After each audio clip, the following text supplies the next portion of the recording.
Here we are. We are live. Mark, Hey, Anna, good morning, darling. Yes, it makes a change for us to do our little chit-chat in the morning, doesn't it? We should call it a breakfast club. I think it just goes to show my schedule at the moment. Yeah. You've been busy? Oh, it's been manic this week. I've got a lot going on in my personal life at the moment, but the big thing for me is obviously we're just launching this new website, which I'm sure we'll talk about, and that has taken off so quick and kind of caught us all a bit off guard, really. Yeah, well, that's good. Well, yeah. That's what the idea was. We're trying to get this promoted so we get as many people registered as possible. Absolutely. It's all in the greater good. And also, I wanted to say, congrats though, you are subscribing. It's going now. Subscribers are going up through the roof. Yeah, we hit over 6,000 yesterday on the Tubi U thing. And I think we got up to 14,000 plus on Facebook. So I think what has happened, Anna, is there's a lot of people starting to wake up is one thing. Because of what's happening within the farming community as a whole, I think there's a whole backlash coming against the industry at present. We've seen this in the last couple of days now with Arla, with this nonsense with the milk. And you look at these things, Anna, and you think to yourself, well, you're frozen. You look at all these things and you think to yourself, surely, and the video I made yesterday about that was, Arla, what are you thinking about? You look at this, Anna, and you think to yourself, this is a desecration of an industry. And then I had an email from a farmer, won't say the name, but because they've asked to be kept anonymous, but I had an email from a farmer saying that their concern is that this has been instigated by Arla deliberately. Because obviously the backlash has been horrendous, hasn't it? I mean, there's been huge. I think someone sent me a clip of the Arla website, and it said that your email's in a queue with 35,000 other people, and that sort of said it all. And I think what's happened is that they've got this backlash they've now got to deal with, but I don't think they care. I genuinely think this is about killing off the dairy industry. We know, and we've spoken about this for a long time now, that the meat is, their desire is to get rid of meat for us. Their desire is to get rid of dairy for us. And this is playing into their hands beautifully. They can go, oh, people are now saying it's not safe to eat the meat. Tick. Oh, people are saying it's not safe to eat the cheese. Tick. Don't want to drink the milk. Tick. Oh, well, we don't need all the cows. Yeah. You can see it playing out. Yeah. Do you remember we talked? Sorry, let's just say good morning to everybody who's joining us. Hello guys. Sorry, because I haven't said this first thing, so I do apologize. So yes, good morning everybody. Thank you for joining. But no, that brings us to. Do you remember we covered this? Oh my goodness, a few months back when we talked about the milk, the Bill Gates new milk. And how funny that, of course, we kind of really should have seen that coming. The Bill Gates, the maggot milk, it's full of protein made of maggots, blitzed together, happy days, Here we are now. Well, now the product's out there. Obviously, it's been out there for a little while. You've gone again. Oh, you're back. Okay. Oh, I'm back.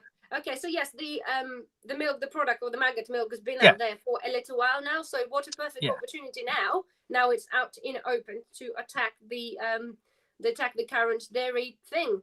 And absolutely. Said obviously it's been a backlash of people actually realizing what it is, which we'll cover in a second. And I'll do some more digging into more nitty gritty, and I'll do the video later with the chemicals and all that.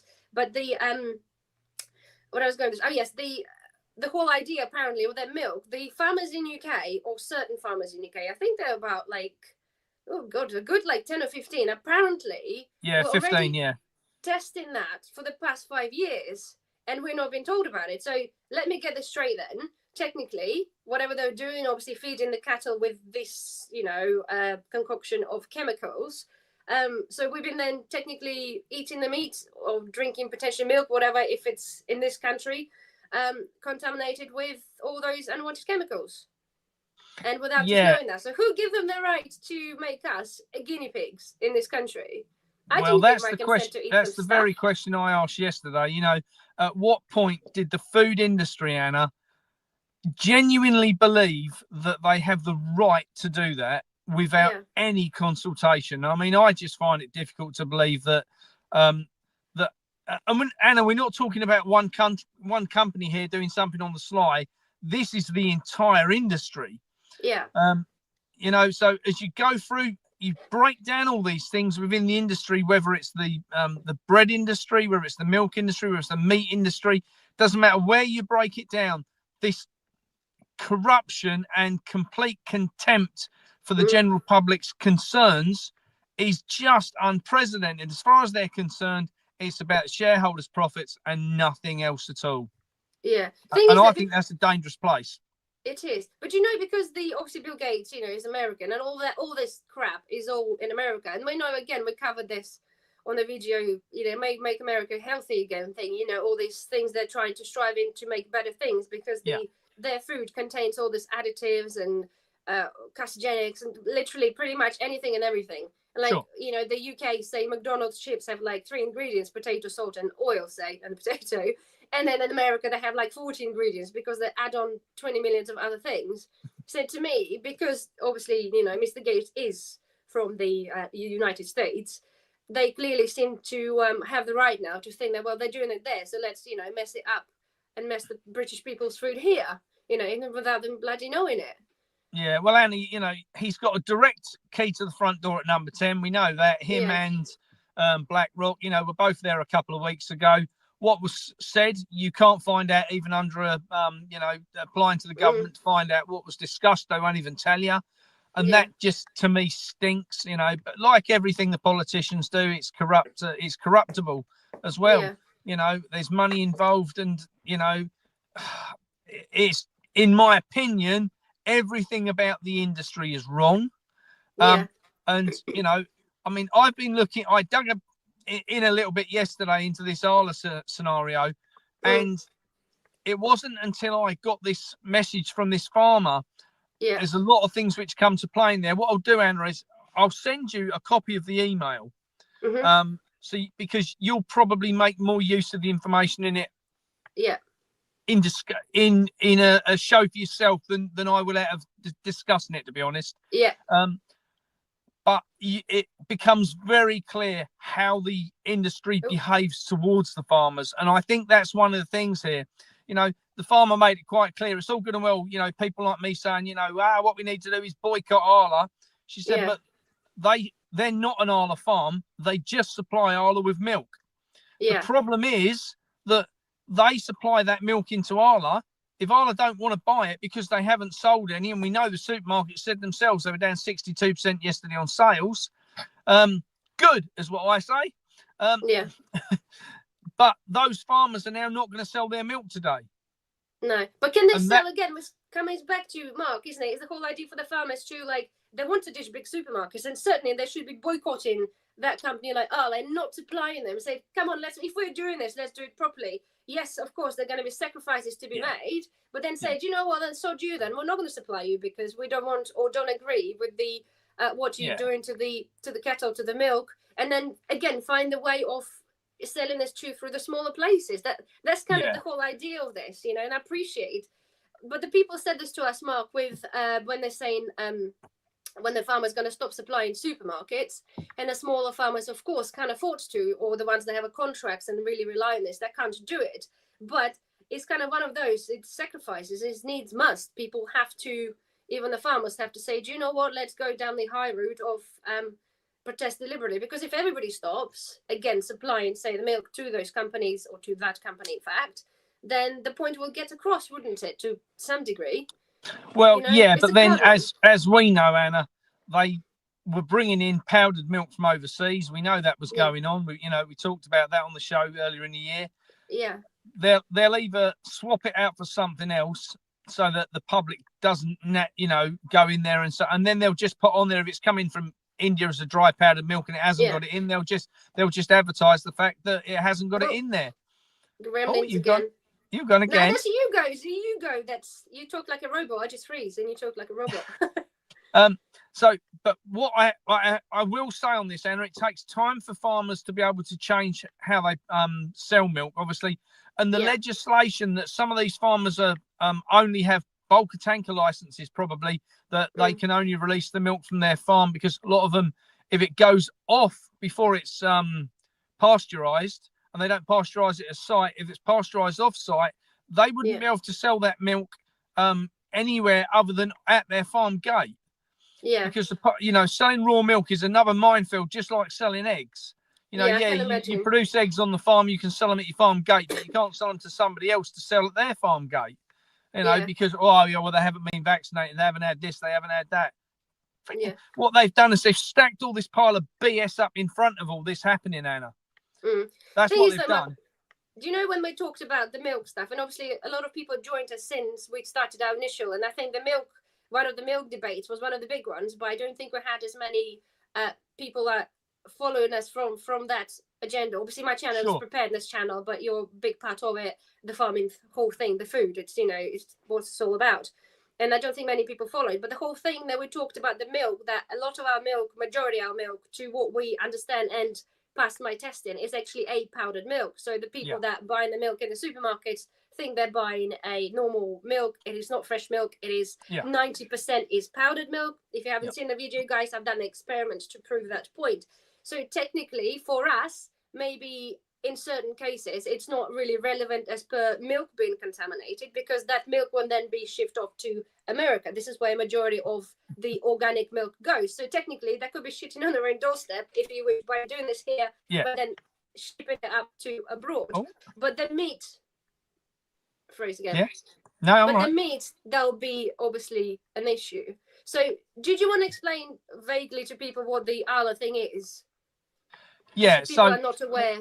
What they've done is they've come up with a compound, what they can mix in with the food. I won't say what's in the compound, but I believe in my digging into this over the last few months, that the idea of it is that if you give this to cows as part of their food supplement, it stops the amount of it stops the amount of methane they produce, because apparently methane is what's causing global warming. And it's like 0.0.1%, like 0.0.0.4. Yeah.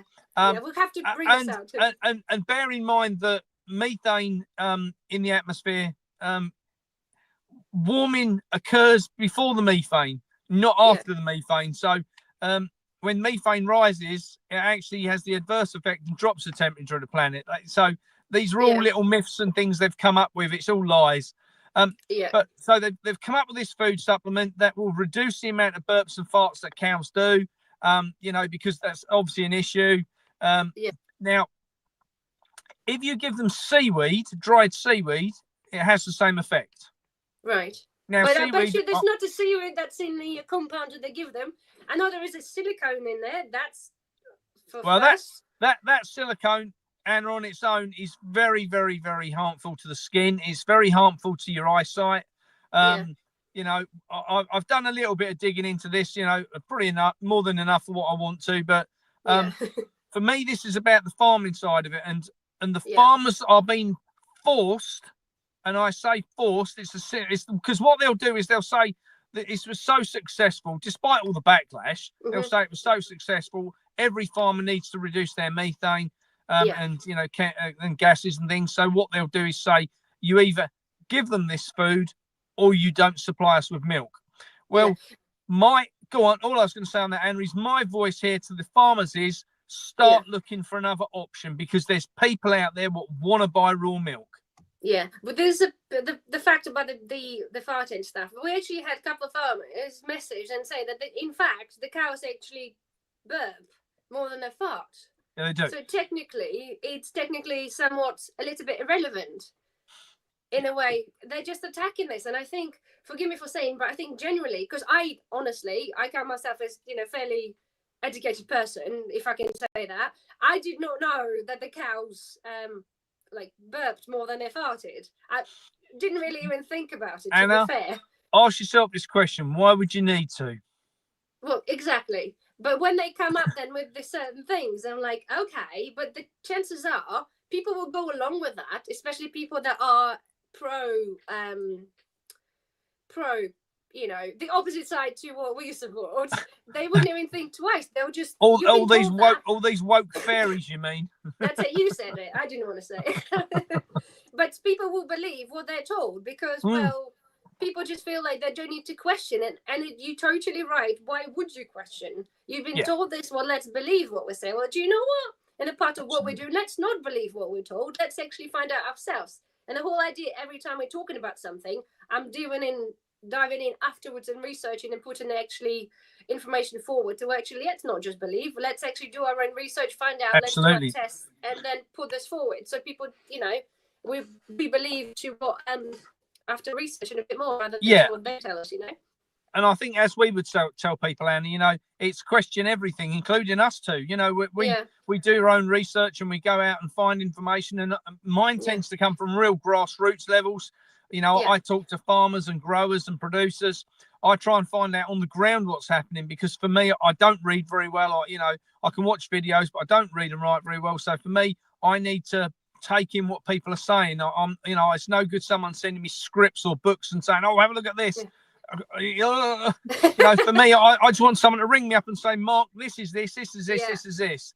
And what has come out of people doing that is just how barbaric the industry is, as these big corporates onto the small farms are just crippling them on a daily basis. And it's not just, I spoke to one farmer yesterday, Anna, and they have 4 contracts, all with big players. Mm-hmm. And they said every one of their contracts is now losing money. Right. What, on milk or dairy? Not just milk, the milk and supplying lamb and pork and so forth, and egg production. And he said, like, every one of our contracts is losing money. I said, but why do you keep doing it? Yeah. He said, we just can't sell the amount of food which, we're producing otherwise. I said, so how much are you losing each month? And he said, about £8,000 a month we're losing. Bloody hell. So why don't you produce less food, sell it for a higher price to the general public, and than what you're getting off the, off of the contracts, and earn money? And he couldn't answer it. And that, to me, sums up the situation, Anna, because a lot of these farms have got so much invested, and a lot of these big farms, especially the supermarkets, have heavily invested into them, into putting up new sheds, new buildings, new infrastructure, new production lines. And they're now so far down the rabbit hole, the only way out is to go bankrupt. Oh, and then the supermarket takes the farm over, and that's what they do. I mean, for me, this is... Sorry? They silenced you again. Oh, did they? Fancy that.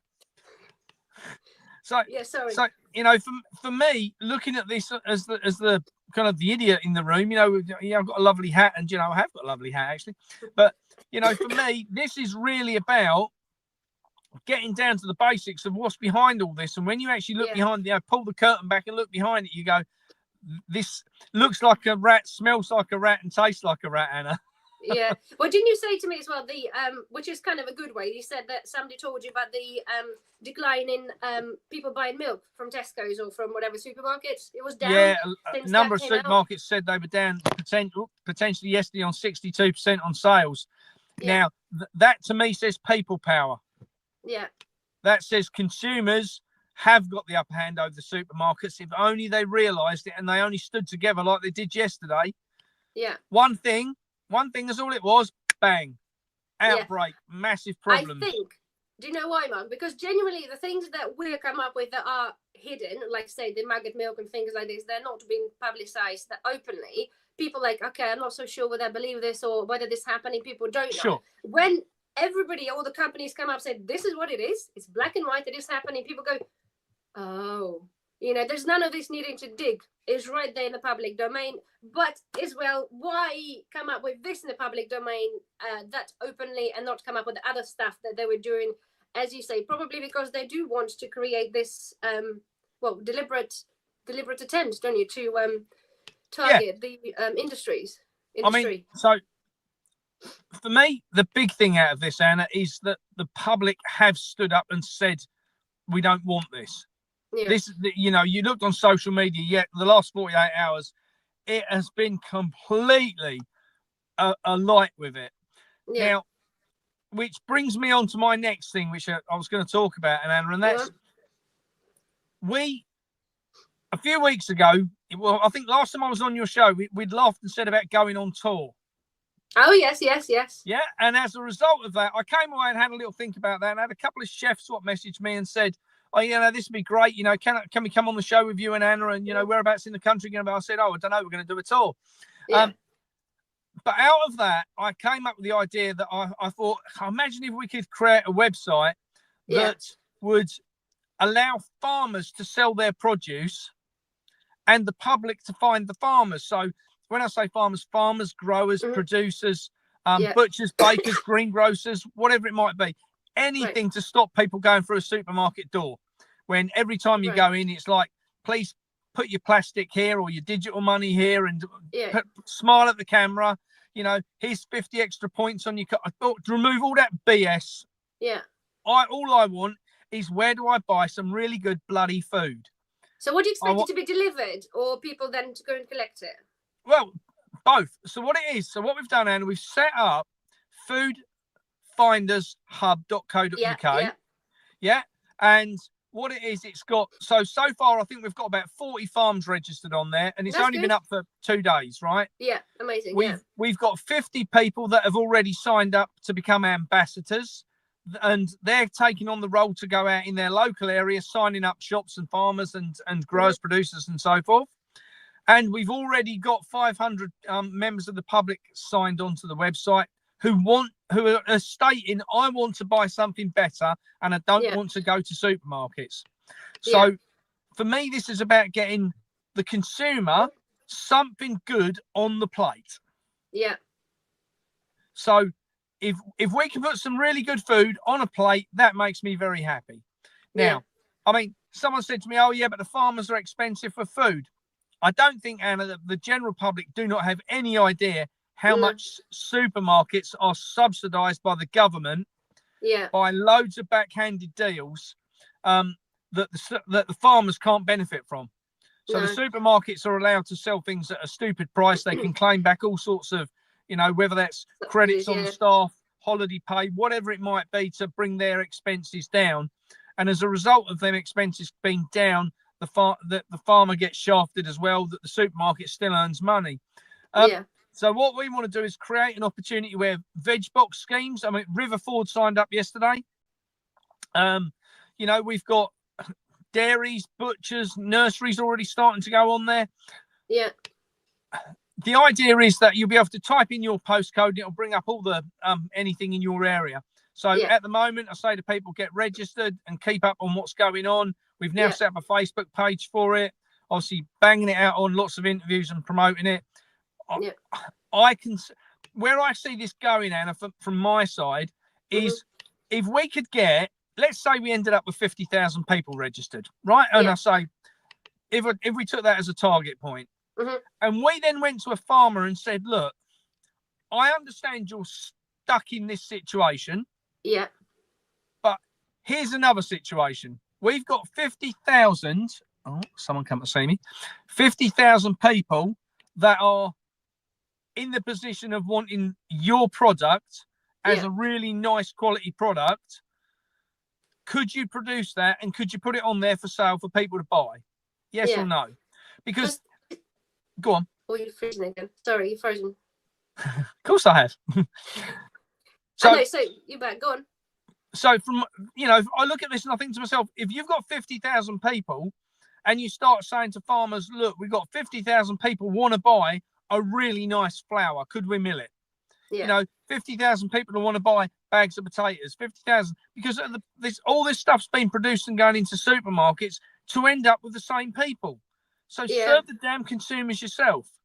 It is, Mark. It's actually a really, really good point there about something, you mentioned another website potentially where the, farmers can actually advertise physically produce online, not just themselves. Yeah. We have, because we live in Wales, we own oil as a heating. So there's such thing called like oil club. So people wait for a specific day, and because they all buy together, you get slightly better price, but it gets delivered at the time. So that kind of potentially could be a good idea for the farmers. Say if we get people to buy, say, 10 tons of potatoes, for example, and then people say, yeah, I'm in, and then farmers then goes and does it, delivers that. But one thing many people are saying is ability to get to the to the markets, to the farmers, because not everybody's driving, people in a remote location. So for it to be super, super successful even further, is having a delivery. So it's almost like we need either volunteer or a backing of a courier company that could devote, say, one day a week delivering from the hub type thing, isn't it? Something like that. Yeah, I'll tell you what I see, Anna, happening in the next few weeks, and knowing, especially as British people, how quick we become very entrepreneurial. I think what's going to happen as we roll forward in the next week or two, you're going to see if you imagine like 5 years ago, if you'd have said to someone, I'm going to get takeaway delivered, you'd have phoned a local taxi company or something. You wouldn't have had Uber, right? And you wouldn't have had, I know there's a Deliver Eats, is it? I think the other one is. Yeah, there's things out there that already exist that I can see will want to come on board with this, that can pop to that farm and pick up 10 boxes and deliver them. And it might be that it's small independent people, and like you say, it might be that a bigger company. We want some big companies on there like Riverford and different people. I'm halfway through a conversation with McQueen's Dairies, because I don't know if you've heard of those, but McQueen's do door-to-door delivery service, doorstep delivery service, and they do not use this new bovine food. So, from their side, they're adamant they're never going to. They're a big company. They're well organised, and they're happy to do doorstep deliveries. There's lots of opportunities out there, Anna, I think, as we roll forward with this, for people to earn money from it. Look, you only got to look at the one what I would say, that big supermarket where every little hurts. Their profits were what last year? 6 billion? Well, that must mean there's some money in the middle there to earn, Anna. Yeah. And, the consumer's going to get a good product. But what I think needs to happen here is a lot of the farmers need to wake up and smell what the consumer actually wants. Yeah. Because a lot of food what's been produced in the UK is produced as a really good raw ingredient, and then ends up going for a packing plant or a processing plant that adds salt, sugar, water, flour, whatever it might be. And that's what needs to be removed. If I go and I want a lump of meat, I don't want it filled with saline solution or sodium or bloody water, salt water, whatever it might be. I just want a lump of meat. Is that too much? I went to the farm this morning and picked up some raw milk, right? And there's a classic example. I go in there, I can buy a pint of milk, a litre of milk, 100 litres of milk, whatever I want. They don't care. It's a nice, simple bloody idea. They've got a vending machine in the shop, just inside the farm entrance. Go in, stick your £1.20 in, get a bottle of milk, and away you go. And for me, that's the simplicity of this. Farmers may need to make a little bit of investment to change how they work, but the consumer is moving in this direction, Anna. Yeah, it's great because as well, I found more and more, and we actually bought, when we moved here initially, because, we in Wales and lamb, there's a lot of lamb about, but generally, the new schemes where you can buy like a whole animal, like a butchered whole animal, but you can then spread this between like the friends and the family, like you can buy lamb or half a lamb, or the same as with the cow and stuff, which costs a lot, but we did this when we moved initially. I just fancied like, well, that's a good idea because you just buy a lamb and you go halves and you have a single waste. All the bits and bobs are there. The things you normally don't even get to see in the supermarket or in the butchers. By buying that, again, farmers could be doing that, couldn't they? Yes, it does take. It is an expensive thing. I think lamb is probably about like 300 quid. But if you do share this between 10 people, just have a little bit of a fresh meat, then it's possible. It's just having the process in place and ability for people to be able to do that, kind of. I had someone contact me yesterday, Anna, and he said, I've been thinking about setting up a mobile shop. Could I do it under the name of the Food Finders Hub, and go out advertising the fact that, this is who we are? And I said, well, I can't see a problem with that personally, because I think what's going to happen, Anna, is we're going to end up with a load of initiative-driven people who go, right, we've got all these farmers all over the country that all have a really nice product that people can buy. But I will say on that, I do think the farmers have got to wake up and smell what the consumer wants. And I think if people say they want less chemicals, farmers need to start listening to the consumers who want more organic, more natural, more sustainable food. And that's something we need to address along the way. But that transition is going to take time, and it's going to take a little bit of investment from the farmers to get things right. But we need to head in that direction. They know that. They know they can't continue down the road they are, Anna. Yeah. Right? Or they're going to be shafted by more and more of these big producers, because things like this Isla scenario are, I'll guarantee you, that's the tip of the iceberg. Yeah. We'll see. I bet you there's 100 things going on like that we don't know about. No, absolutely. It will come out later, though, after we're investing this for the good few years, though, So, and that's why I say, if the farmers are in the position they're looking at change, that change needs to come on the farm to start with. Then they need to look at the process of how they're going to sell that product on. We've given them a platform to put it on. We're going to give them a customer base ready who are already saying, I want to buy this product. I've got people ringing me going, Mark, I can't find anyone in my area doing what I want. Well, that says to me that there's a demand for something. Yeah. Right? Well, we're pushing it, aren't we? So people joining it, there's more people watching it, people understanding, people want absolutely. I mean, the great thing, Anna, so I say we got the business registration on there for whether it's farmers, growers, producers, bakers, butchers, candlestick makers, whatever it might be. Then we've got the public can register on there, and the public will then be able to look a little bit deeper into things. So where we're going with this will come to light in the next few weeks, if not sooner. But one of the things I want to be able to do is to ask people on there what they want. That's the big thing with this is, what do you want as a consumer? What are you looking for? If we give you a list of 5 things, tick out what you want on it, because then we can go back to farmers and producers and say, look, there's a criteria of what the public are looking for. And that becomes very powerful, because once the farmers have adhered to what the public want, the public won't leave them.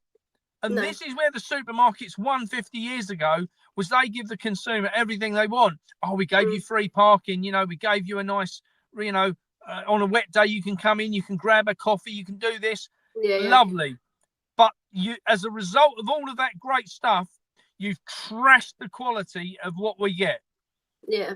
And that's been done on purpose. We know it's been done by the shareholders who are saying, if you make those people ill, then thank you very much, because we'll be off to sign these drugs in the background. And for me, that ain't no good. My kids, my grandkids, my family, I want better food for them, and I am going to get it. And I damn well know that I'm not the only person on this mission, Anna. I put up these videos, as you know, and I've had hundreds upon hundreds of people contacting us. Yeah, that's good. It's a good start. All stating, oh, Mark, we totally agree with behind the farmers, and so I think as we roll forward with the site, we can then, if people have got ideas. I mean, someone said to me yesterday, can we rate the business? Like a like button, for instance, which is something which is so simple to add. Yes, we can. People wanted leaflets to go and promote it around the farms and things. So we've now got it so the ambassadors can download a poster for the shop. Then someone messaged last night, as a business, once we've registered, can we have a poster to say that we're a member of the website? Sorry. And that other people can find them on there. Yeah. So, if we've got all these posters that are downloadable, yes, we can print some and send them out to people, don't get me wrong, but if it's all on there, it's downloadable, it's instant, people can download it, they can email it out to their farm shop, their butcher, whatever it might be. That's where the power of this is. This is not, because someone said to me this morning, oh, your site's doing well. This is not my site. I want to make this very clear. This is a site for the public. Yes, I might be the front person for it, and I've, got it moving, but this is not about me. This is as much yours, Anna. Richard's going to interview me later today. It's everybody's. It's not about Mark. This is about food on plates of real good quality, and missing out all that shite of processing in the middle, and taking ownership of this back, because this is to me, Anna, supermarkets are a bit like the doctor's surgery. In the last 50 years, we've taken away all of our rights to be able to think for ourselves. When we get ill, 100 years ago, you'd have gone, I feel a bit sick today. You've gone, okay, we'll just nip over there and get one of those milky thistles and give it a suck. Right?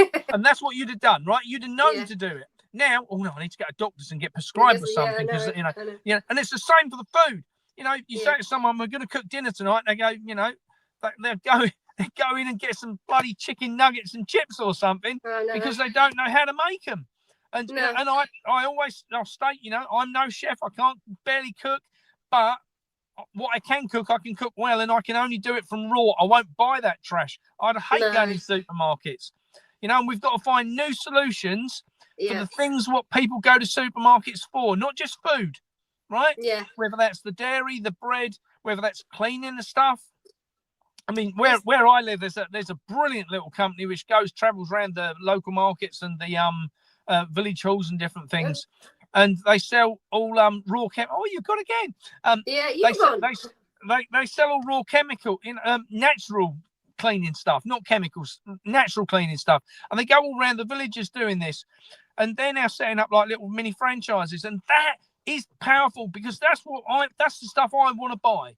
And I'm not alone, Anna. I know I'm not. Of course not, Mark. Sorry, somebody's asking again for the site. Would you just alliterate the food site? Because obviously people are joining us a little bit after we've started. Yeah. So the website's called Food Finders Hub.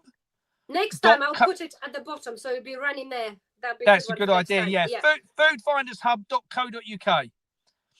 And on the front page, if you go down to where it says log in or subscribe, that's where the public goes. Click that.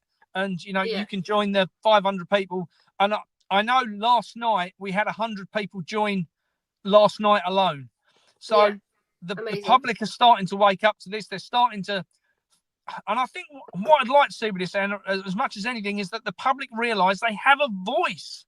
Yeah.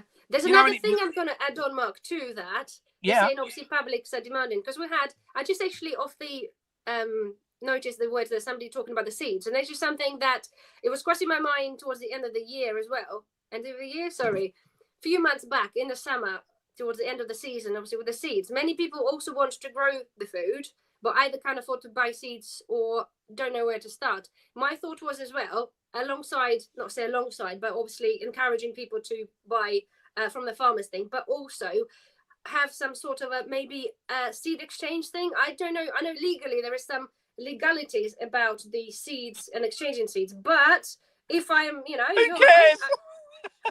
I can exchange seeds with you, right? So long as absolutely personal consumption. So something like that will encourage people. Oh, you're frozen again, Anna. Imagine that they want to silence the seeds. Listen, I've got to tell you something. Yesterday, after I slated our mate Billy Boy, my email went down. Oh, my Hotmail account disappeared, and it took me 2 hours to get it back working again. And I was like, Oh, that's funny. Sorry, somebody's saying that the sites, the free sites, the seed exchange is not illegal. So that's fine. This is public is not illegal, but I know there are quite ramifications for farmers because you don't know the seeds. So that's hopefully it's okay for an average people. So it's something as well. If anybody knows how to, or if you have any idea how we can implement that to basically get people growing as well. I appreciate not everybody have the space or ability, but little pot, little soil, a little bit lettuce at home, the one that doesn't get covered in E. coli and that kind of thing and sewage. Yeah. Little bits alongside as well. I know that the People's Food and Farming Alliance. Yeah. I was having a conversation with Vicky who runs that yesterday, and in the new year, for anyone who's interested in growing at home, I would say subscribe to the PFFA because that's where they're going in the new year. It's all about the homegrown veg side. Right. And I would say that's an absolute must. And we can integrate a lot of that information in with the new site, obviously. PFFA is an organisation I love working with, and definitely that won't cut those ties. So for me, that's an opportunity. But I do think, Anna, the seed saving side, there is something in that. I don't know if that's something the PFFA are doing. I'll ask the question. If not, I'm sure it's something that we could set up without a lot of problem. I've got to be honest. Yeah, well, I've got the website running already, right? I know I don't really publicize that, but I have the website anasfoodandlifestyle.com. It just got just some recipes and some general information that needs up to date. It just takes time, it takes money to do it. But again, the basis is there. It's quite comprehensive platform in terms of what could be added on there. So I don't know if anybody has an idea of generally how to implement that, even to get it started off the ground on a small scale, then please obviously let us know. It's like difficult to know even where to start, doesn't it, to get that? Well, I mean, the other side of that is, Anna, obviously we've got a lot of land here on the farm, and it's something that, I don't know, we have a bank of seeds that, you know, that I was fortunate that my grandfather installed into me from a 5-year-old, you know, that you need to save seeds, save seeds, save seeds. I can't even eat a lemon without saving the seed, for crying out loud. You know, if I have an orange or get a lemon to get the juice out of it, I save the seeds to everything while they still can. Let's put it like that. And as a result of that, I've got lots of seeds, and we could easily, like commercial crops like broad beans, runner beans, things like that, where you can gather the seed really easily. Yeah, that's something that we've got a lot of seed. Within a couple of seasons, we could have, you know, bucket loads of the damn stuff. So it's something that we could easily put together, you know, whether that's, you know, some sort of bank, some sort of sales of natural seeds, because this is the other side of this, Anna. We both know that the seeds have been so manipulated, so played with.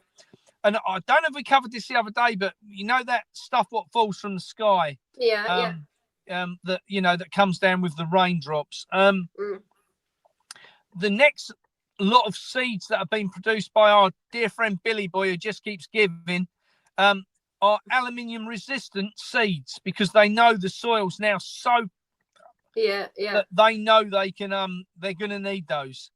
Now, on that note, again, something I found out the other day, which was mind-blowing for those who do grow at home and are worried about that situation. Yeah. Something I found out after a conversation with two different sources. It came out in conversation with one, and I spoke to the other one. I was like, if you've got really, really good quality live soil, the problem with agricultural land is it's obviously been raped of all goodness. The aluminium just builds up and builds up and builds up until the seeds won't grow. And that's one of the problems with germination in the last year. Now, if you've got really good natural soil with lots of organic material and lots of bio in it, then it's a whole different ball game. It can lock that aluminium away until it needs it, and then it can break it down and feed it to the plants how it needs it to be fed. So for people growing at home, get lots of fertilizer in the ground, natural compost and fertilizers like cow manure and stuff like that. Get it in the ground. You know, get liquid fertilizers made up from comfrey, stinging nettles, and, you know, high nitrogen things. Get that put on the ground, and that will help break down all this aluminium. So, and then people, you know, will be in the position they can still grow really good quality natural food. Yeah, absolutely. No, it's a good way. It's something I'll think about, and again, with help of the viewers, if anybody knows how I can implement that just to get it going, because I know seeds generally, they say they're not expensive, but to be fair, they are. You know, sometimes the packet of seeds like a £5 for a few, but if we can have, you know, like you say, growing specific one crop, they can, even if you have one seed to give away for free, for example, you know, the beans, and then you would do like hundreds. So yes, you might not be eating the veg first year, but at least with one seed, that somebody else can have 100 of seeds then for their years to go. You know, that kind of thing. Something again to just get people into the growing, because it's good not just for, you know, for food. It's for obviously the mental health and the physical thing. Just being outside. Absolutely. You know, it's something we need to obviously something that we'll have to do. But just briefly, because I know obviously you've seen talking to Mr. Vibes later on. You know, sort of changing the subject slightly with the protest. Obviously, there was an over protest again, wasn't it? The couple of days back, the tractor thing. That didn't particularly do that well, did it? I think it did. It was ongoing for 48 hours. They invaded Holyhead as well since, haven't they? Yeah, I've seen. Yeah. I think there's 2 more on the cards for today and tomorrow. Okay. I think in Dover? No, in different ports. Okay. Different ports. I know I saw one this morning from Malton Mulberry. They've got tractors going there. Up in Leicestershire, they've got obviously the 11th. I think Malton Mulberry's on the 9th. The 11th is obviously they're going back to London. This time they're taking the tractors, which they were told last time not to do. I think the farmers are starting to wake up to the fact that the NFU stands for no use. And, you know, so this is ramping up, Anna. And this is why I think, you know, our website has hit the ground at the right time, because what we're finding is obviously farmers are getting frustrated with the industry, and they're going to start looking for other options to keep the farm going. We've got the facility to do that, and the public are joining that facility saying we want change. Now, yeah, you know, if we could get 50,000 people registered on there, and we say to them, I don't know, let's, for instance, if we did this, I don't know that we would, but let's just say, for instance, here's a letter to send to your MP saying that you don't agree with what Arla's doing, right? Yeah. Tell your MP to write to them and stop it.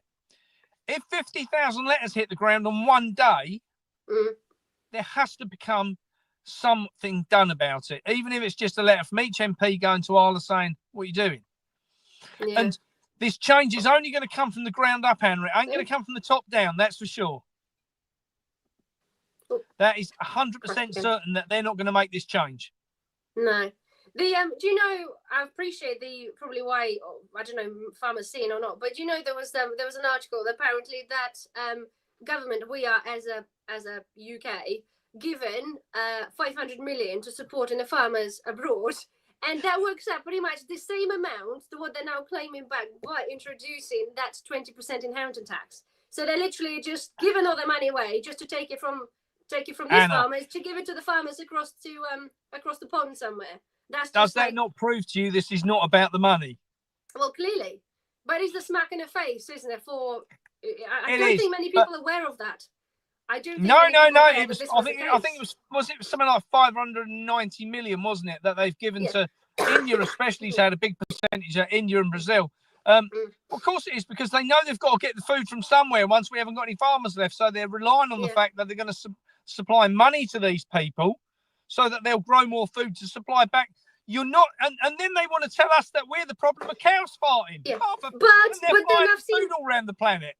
Yeah, but I've seen the article literally yesterday. The Spain confirmed, because they had the floods, and then it's got better, and then they had the floods again. The Spain actually confirmed that the floods actually wiped out all the fruit and vegetables crops for this year. Wiped out, and we rely on Spain like. How much of stuff comes from Spain? Pretty much 90% of the tomatoes and it's 32%. We import 68% of our food, and 32% of that comes from Spain. So, you know, we're talking about 20% of our food, what we rely on, comes from Spain, and it ain't there anymore. No, not anymore. And people go, we're just going to import it from somewhere else. Like, wow. Yeah, I know. Because that's the thing, the government saying that obviously the shortage is there, but we have a plan. About the plan, we mentioned it last time, and every time they say government thinks there's a plan, so I'm like reading this. What is the plan? And it doesn't bloody tell you. They just tell you it's a plan, but they don't know. Anna, let me tell you what their plan is. I can tell you what their plan is. It's a safe and effective plan, Anna. Yeah, starve the population. That's what it is, there you go. Oh God. Anyway, tough times, isn't it? There's so much stuff is happening. Even with the conflict. We don't touch even conflicts, do we, right? But that's going to have, or will be having an effect over the time, isn't it? Things are just, on a daily basis, you look and it's like, my goodness. You've only got to look at the amount of grain what isn't coming out of Ukraine, Anna. You know, and we've got an area of the world, what was the breadbasket of the world, massive amounts of food from that area across Ukraine and that section of Russia and so forth. Massive amounts of food which are now not being grown because of this. Again, it's all part of the instigation of starvation. We know that Ukraine was used as a proxy war to deliberately make food go short. That in turn, that grain used to go to Africa as a cheap food for Africa. It isn't now going there, so the Africans have now got the issue. You know, as you know, my partner's Nigerian. They've got huge inflationary prices on food. Has gone up sort of 3-4 times to what it was in the past year. And that's because the cheap grain isn't now going in. Yeah. They've thought about this, Anna. They've thought about this. These critters who, allegedly run the world, they've manipulated, twisted, all of this going on in the background to an it's been in the making for a long time, though, isn't it? And this isn't something that they've done overnight, but they've been allowed to get away with it. They've instigated all these big institutions have all been infiltrated. National Farmers Union is a classic example. DEFRA, classic example. None of those organisations anymore are out to help the farmer. No, they are only out to do damage. Yeah, absolutely. Tough world, eh? at least we're doing the best we can to kind of waken up the population and just make a difference, I suppose, to the best way we can. Well, I think what is coming out of this, Anna, is I spoke to a guy yesterday who's just in the process of changing part of a 500-acre farm. He's putting 50 acres down this year to veg, and that has come out of a conversation that I had with him at an event I did. He told me that my thoughts were crazy, that I was completely barking mad, and then went away and did his own research and came back and said to me, actually, I think there might be something in what you're saying, Mark. Yeah. He's now changing 50 acres of his farm. That's all chemical free as of this last year. He's changing that across now to grow veg. And he's starting to realise that, all of this is about forcing the price of food down and down and down. You bankrupt the farmers. You then buy up all the land. So this is someone like BlackRock, buy up all the land, and then you come back with the solutions. And the solution is we've got the best things in the world, but they're going to cost you about 4 times what they did before. Yeah, yeah. And when they control it all, you've got no choice but to take it. I know. We can make like a whole even talk about that, really, because it's so much in-depth info that people probably not aware of what is actually happening as a global agenda 2030, isn't it? But again, absolutely, I think we'll do, because obviously you have to dash soon, so we'll let you go, and then we can pick and probably talk about that maybe at some point, I think, to reignite the agenda for people that might not be quite aware. Yeah, I think someone's just made a good point down there in the comments, Anna. Keep cash alive. I think that one of the things which I've started to realise, is cash is king. If you've got cash, we proved this in the last lockdown with farmers that, when the supermarkets couldn't get any food, we had so much food, we didn't know what to sell it, how to sell it so much, because we just paid them cash. And I think what needs to come out of all of this now is the wake up call for the public. Yeah. If you want change, it's in your hands. Yeah. But Anna, remember, we're going on tour next year, so get a baby set up. We still need to somehow plan that, don't we? My goodness, there's a lot of planning to be made somehow. And there's a lot of chefs who want to come along. We've got different. I got contacted by a beef farmer up in Yorkshire who said, will you come to our farm if we get a cow killed? Can you come and barbecue it and show people how great English meat is? And I had a fishmonger contact me from down in Cornwall who said the same thing. Can you come down here and show people how to cook? What we do and how we produce local fish. Sort of gather local fish and that. That's what this needs to be about, Anna. This needs to be taking food. Yeah. Taking food, what's naturally around us, not processed shite in pretty packaging. Real food from real people. So pretty much like what hairy bikers did, didn't they? They did travel. Absolutely. And they stayed outside in the street. So we basically need then help from people in terms of, like equipment, like portable kitchens. Absolutely. Why not? Let's. I spoke to. I did Southampton the other day. The attic in Southampton with Richard and Sandy Adams. Sandy, lovely. She wants to come along and do some bits. We've got Richard Vobes has already said he wants to come along and do some bits. This is, we could go, like a road show right around the country talking about everything from, how to make jam to, what the best fish is to, everything and anything to do with food sustainability, food quality. This is what we need. We need a lot of these big YouTubers to come on board.